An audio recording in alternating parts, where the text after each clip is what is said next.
आदरणीय प्रधानाचार्य महोदय, सचिव महोदय, भारतीय श्री मड़वारी संस्कृत महाविद्यालय छपरा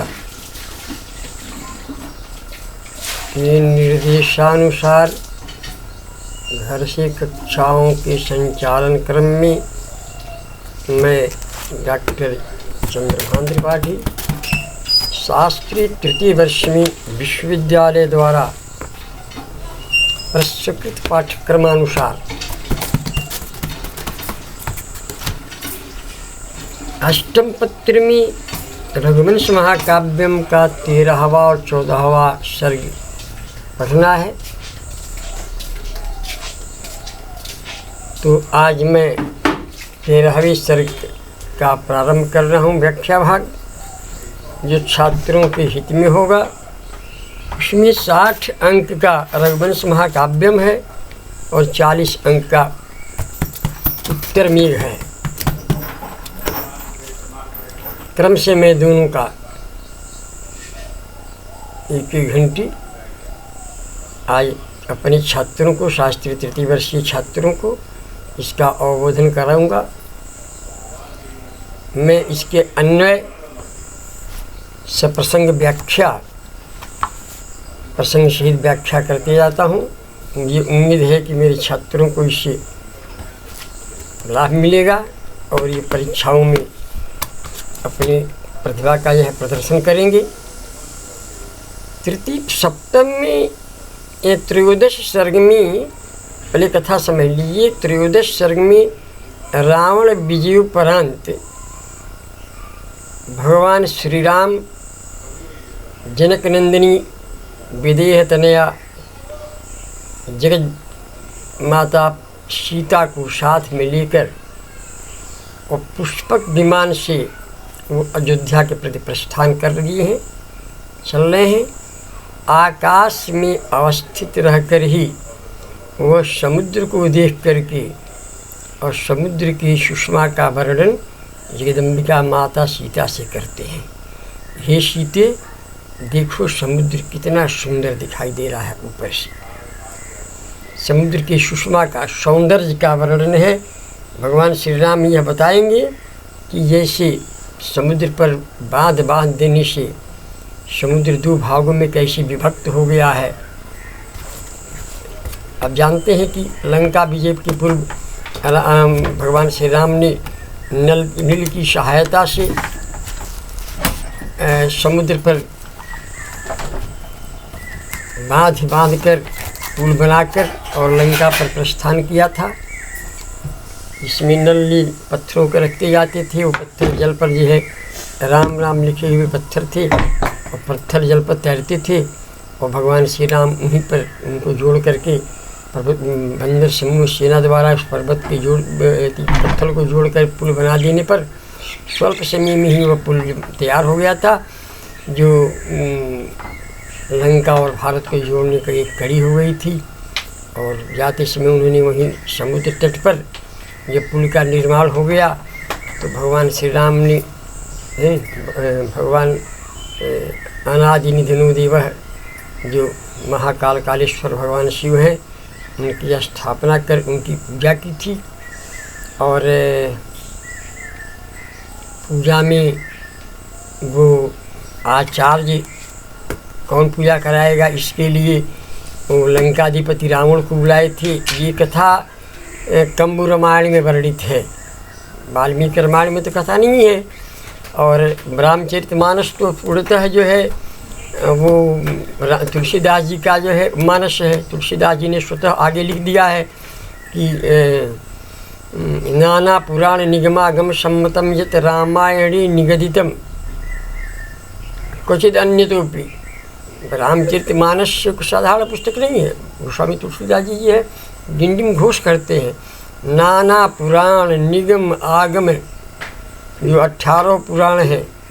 निगम मनि भेद है, आगम मनि आगम है। निगमागम सम्मतम, जो निगम आगम से सम्मत है, पुराणों से सम्मत है। और रामायणी निगदितम, रामायण में वाल्मीकि रामायण, वाल्मीकि रामायण में जो कथा निगदित मैंने कही गई है, वाल्मीकि ने जो कथा कही है क्वचित अन्य तो भी कुछ और भी बाहर से कथाएँ ली गई हैं। कैसी कथा है, क्यों लिख रहा हूँ? स्वांतः सुखाय तुलसी रघुनाथ गाथा। तुलसी जो है रघुनाथ की गाथा को स्वांतः सुखाय अपने हृदय के सुख के लिए लिखते हैं, न कि लोक के सुख के लिए। इसलिए रामचरितमानस स्वांतः सुखाय है, उस पर किसी का आक्षेप नहीं है। तुलसीदास ने आक्षेप को पहले ही कर दिया है कि स्वांतः सुखाय अपने सुख के लिए लिखते हैं रघुनाथ गाथा। तो अब ये है, ये कथा जो रावण को बुला करके और भगवान श्री राम ने शिव की स्थापना की, ये कथा कंबू रामायण में, जो दक्षिण भारत का रामायण है, उसमें वर्णित है। खैर इससे हमको कोई मतलब नहीं है, हमको मतलब त्रयोदश सर्ग के व्याख्या भाष्य है। आपको मैंने संक्षेप में सूत्र हमने बता दिया। इसकी आप कंबू रामायण का खोज करके, या एक पुष्पेंद्र नामक कवि हैं, अच्छी व्याख्याता उनका, या एक आलेख है इनका कुमार विश्वास का, उसके माध्यम से भी इस कथा को आप जान सकते हैं, पढ़ सकते हैं। आचार्य ये विश्व बड़े अच्छे कवि हैं, लेखक हैं, उन्होंने भी जो है इस पर लिखा है। तो हाँ, तो हम अब व्याख्या भाग शुरू करते हैं। पहले श्लोक सुन लीजिए। अथात मनः शब्दगुणं गुणज्ञः पदं विमानेन विगाहमानः रत्नाकरं वीक्ष्यमितः शयायां रामाभिधानो हरिरित्युवाच। अथात मनः शब्दगुणं गुणज्ञः पदं विमानेन विगाहमानः रत्नाकरं वीक्ष्यमितः शयायां रामाभिधानो हरिरित्युवाच। दैदीहि पश्यामलयाद् विभक्तं मच्चेतुना फेनिलमम्बुराशिं छायापथेनैव शरत्प्रसन्नम् आकाशमाविष्कृतचारुतारम् गुरुर्यक्षो कपिलेन मेध्ये रसातलं संक्रमिते तुरङ्गे यदर्थमुर्वीमवदारयद्वि पूर्वै लीलायं परिवर्धितो नः इत्यादि। करें भगवान श्री राम करें कि हे वैदेही, कवि के विषय में आया है कबीर मनीषी परिवी स्वयंभू। कबीर मनीषी परिवी स्वयंभू। कवि जो है मनीषी होता है और वह स्वयंभू होता है, परिविभ्र होता है। कवि जो लिखता है इसका कुछ अर्थ होता है।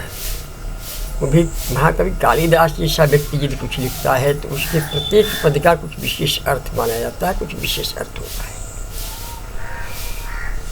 जैसे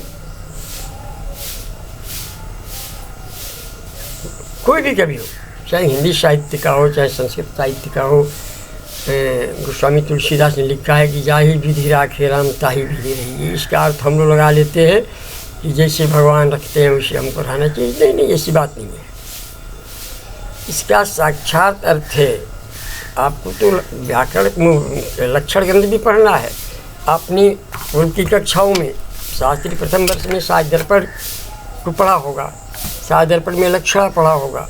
लक्षणा क्या कहता है? मुख्यार्थबाधे तदयुक्तो जयान्यर्थ प्रतीयते रूढ़े। मुख्यार्थबाधे त्यजुक्तो, मुख्यार्थबाधे त्यजुक्तो, मुख्य अर्थ के बाधित कर देने पर जो अर्थ प्रतिपादित होता है, रूढ़े प्रयोजनादवासो लक्षणा शक्ति रहता, और रूढ़ी और प्रयोजन में लक्षणा शक्ति हुआ करती है। तो पद का विशेष कहीं कहीं उसका विशेष अर्थ ले देने पर हो जाता है। जैसे एक ही शब्द है, मैं व्याख्या कर रहा हूँ, पढ़ाई में ये साहित्य है। साहित्य में जब तक इसकी पूर्ण रूपेण जब विवृत्ति नहीं की जाएगी तब तक छात्रों के हित में केवल श्लोक पढ़ने से फायदा नहीं होगा। जैसे अवलोकन किया है, वहीं कहीं जो है कभी कहीं जो है लिखता है पश्यति, कहीं लिखता है अवलोकयति, कहीं लिखा है द्रक्ष्यति, निरीक्षति, इस सभी का अलग अलग अर्थ है, केवल एक क्रिया अलग अलग है, इसका अर्थ एक ही है, लेकिन सबका अर्थ भावार्थ अलग अलग है। इसे अवलोकित का अर्थ होता है देखना, साधारण किसी वस्तु को हमने देख लिया। और द्रक्ष्यति मनी उसमें कुछ न कुछ संस्कृति है, कुछ न कुछ जो है लगाव है, कुछ न कुछ उधर आकर्षण है। विभावान व्यभिचारी अपना कार्य कर रहा है, सब संयोग हुआ तो रस निष्पत्ति हो जाएगी। और गोस्वामी जी ने प्रत्येक शब्दों का बड़ा सटीक अलग अलग अर्थ लिखा है। वही लिखते हैं, राम ने सीता को उस बालिका में देखा, अवलोकित किया, देखा। और जब निरखी राम सीता छवि, जब सीता की छवि को उन्होंने दूसरी बार निरख लिया है, जिसको भोजपुरी में निहारना कहते हैं, जब निरखी राम सीता छवि, जब भगवान राम ने सीता की छवि को निरख लिया, सम्यक प्रकार उसको ये निरखा, हृदयंगम किया, तो हुआ क्या? धनुष भंग हो गया, धनुष टूट गया। ये शब्दों की मार होती है। यहाँ जो है महाकवि कालिदास ने शब्द पर ही जोड़ दिया है, पद पर ही जोड़ दिया है। शब्द से पद बनता है, सुप्तिमेन्दम पदम से। अथात्मनः शब्दगुणः गुणज्ञः, शब्दगुणं गुणज्ञः, पदम विमानी न विगाहमानः। रत्नाकरं वीक्ष्यमिथः सजायां रामाभिधानो हरिरित्युवाच। रामाभिधानः हरिः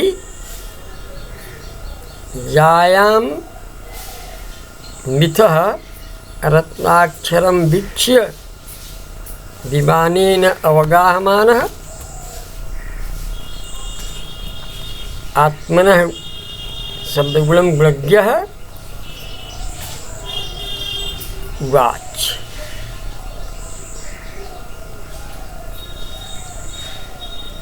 शब्दगुणम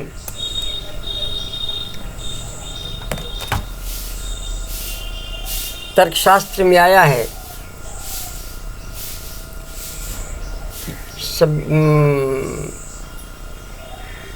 शब्दगुणकम आकाशम तच्च विभुम नित्यंच। शब्दगुणकम आकाशम तच्च विभुम नित्यंच। शब्दगुण है आकाश का, वो विभु में व्यापक है, नित्य में शाश्वत है, मिटने वाला नहीं है। आकाश का शब्दगुण है आकाश का, आकाश में शब्द रहते हैं। आज अब विज्ञान की दृष्टिकोण से भी देखिए तो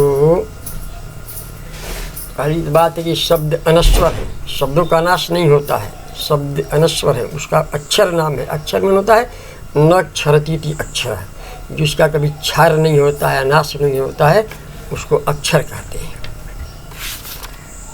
न क्षरतीति अक्षर आया है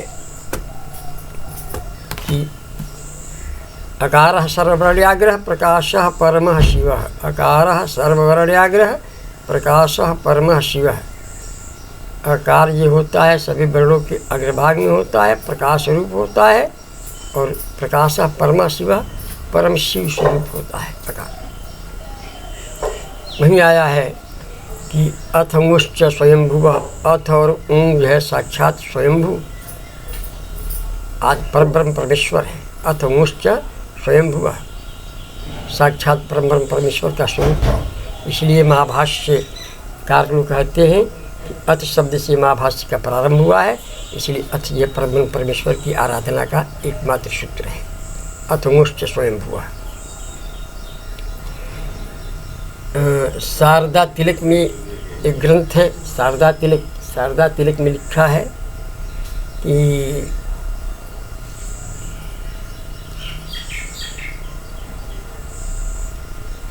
श्लोक के शारदा तिलक का है, अकार सर्ववर्ण्याग्रह प्रकाश परम शिव। शारदा तिलक का श्लोक है, अकार सर्ववर्ण्याग्रह प्रकाश परम शिव। अस्तु, हम शब्दगुण का आकाशम से मेरा तात्पर्य शब्द आकाश का है, जो हम बोलते हैं, आप बोलते हैं, ये सभी शब्द आकाश में विद्यमान रहते हैं। और आवश्यकता के अनुसार अपने अर्थ की उपपत्ति कराते हैं। और शब्द यदि नश्वर होता तो आप जानते हैं, आप BBC लंदन से समाचार सुनते हैं, और ये भी आप लंदन बहुत दूर यहाँ से है, या विदेश के किसी भी चैनल से आप अपने यहाँ TV में या रेडियो में न्यूज़ लगाते हैं, समाचार लगाते हैं, और तो BBC लंदन बोलता है कि ये रात्रि के 7:40 हुए हैं, और आप BBC लंदन से समाचार सुनिए, और ठीक 7:40 आपकी घड़ी में भारत में हुआ रहता है, छपरा में हुआ रहता है, और ठीक 7:40 में वो शब्द आपको समाचार सुनाई पड़ता है। इसका अर्थ है कि शब्दों की जो गति है वो पवन से बहुत ज़्यादा तीव्र है, और वो अनश्वर है। यदि नश्वर होता तो इंग्लैंड से यहाँ शब्द नहीं पहुँचता, लेकिन आप इससे भी जान सकते हैं कि शब्द अनश्वर है। महाभारत कालीन शब्दों को, जो महाभारत कालीन शब्द हैं, जो जब महायोद्धाओं द्वारा युद्ध के क्रम में उद्भाषित किए गए थे, व्यक्त किए गए थे, आज जो नासा विज्ञान केंद्र है वहाँ का, अमेरिका का, आज उसको ढूंढ रहा है, खोज रहा है। आपको पता होना चाहिए कि नासा ने ही यह सिद्ध किया था कि अंग्रेज गवर्नमेंट तो उसको ये इग्नोर कर चुकी थी, तो लेकिन नासा ने ही सिद्ध किया, फिगर लेकर के, उसका चित्र लेकर के, कि नहीं, राम सेतुपाद रामेश्वरम की स्थापना हुई थी, और सेतुपाद रामेश्वरम अभी भी जल के अंदर वो सेतु का अवशिष्ट भाग है। उसने फ़ोटो खींच करके नासा ने दिखलाया था, जिस पर सुप्रीम कोर्ट ने उस पर तुड़वाने से और समुद्र में मार्ग जो है बनवाने से कांग्रेस रीजन को उसको रोका था, नहीं तो कांग्रेस तो उसको विध्वंस करके उस पर समुद्र में रास्ता बनाने को तुल गई थी। खैर, इससे हमको राजनीति से मतलब नहीं है, हमको मतलब है कि शब्द जो है आकाश का गुण है, वो नित्य रहता है, शाश्वत रहता है, वो कभी वो भंग नहीं होता है। वही जो है शब्द गुणकम आकाशम, जो न्याय शास्त्र कहता है, तर्कशास्त्र कहता है। अथात्मनः शब्द गुणम गुणज्ञ विमानेन पदम आत्मनः विगाहमानः रत्नाकरम वीक्ष्य रमाभिधान हरि जायां मितः इत्युवाच। शब्द गुणकम आकाशम इति विमानेन विगाहमानः, विमानेन पुष्पविमाने विवाहमानः आरूढमानः पदम आरूढमानः आत्मानम् आरूढमानः आत्मनः पदम स्वकीयं विगाहमानः रत्नाकरं समुद्रं वीक्ष्य अवलोक्य सह रामाभिधान हरि जायां मितः पत्न्या सार्धं सीतया सार्धं स हरि रत्नाकरं वीक्ष्य समुद्रम अवलोक्य। रामाभिधान राम नाम युक्त स हरि विष्णु सीतां प्रत्युवाच सीतां अवदत्। अर्थात जिसका गुण ही शब्द है, उस आकाश में विमान पर चढ़े जाते हुए गुड़ी तथा राम कहलाने वाले रामाभिधान है, गुणज्ञ है, गुणयुक्त है, सह रामाभिधान है, राम नाम से अभिहित स हरि विष्णु, भगवान विष्णु, समुद्रम वीक्ष्य रत्नाकरम वीक्ष्य, रत्नाकर मैंने समुद्र को देखकर, सीताम जायाम जायाम सीताम मिथ वाच, सीताम प्रति प्रत्युवाच अवदत्। वो आकाश मार्ग से विमान पर चढ़कर जाते हुए गुड़ी तथा राम नाम से अभिहित में भगवान विष्णु हरि समुद्र को देखकर सीता जी से एकांत में बोले। सीता से उन्होंने कहा, क्या कहा? वैदेही पश्याम मलयाद विभक्तम मत सेतुनाभ्य नीलमंबुराशि छायापथेनैव प्रसरत् प्रसन्नम आकाशमाविष्कृत चारुतारम्। हे वैदेही,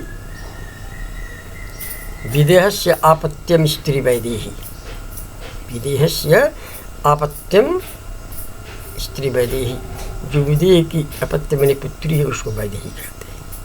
अस्त इसकी व्याख्या मैं आपको दूसरी घंटी में करूँगा।